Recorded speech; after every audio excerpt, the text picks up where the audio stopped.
Last night I wrote a statement that I'd like to tell the court today, and I'm hoping that they can finally hear me for once.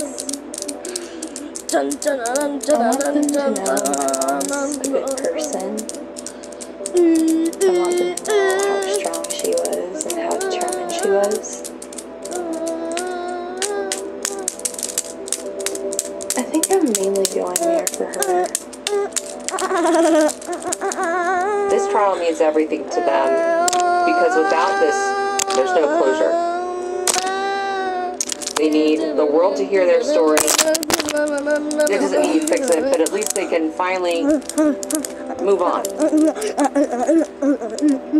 All rise. This Judicial Circuit Court in and for Sarasota County is now in session. The Honorable Hunter Carroll presiding. Please be seated, everyone. I move 2,000 cases to make this trial happen. We are now getting past the window of opportunity to start the case.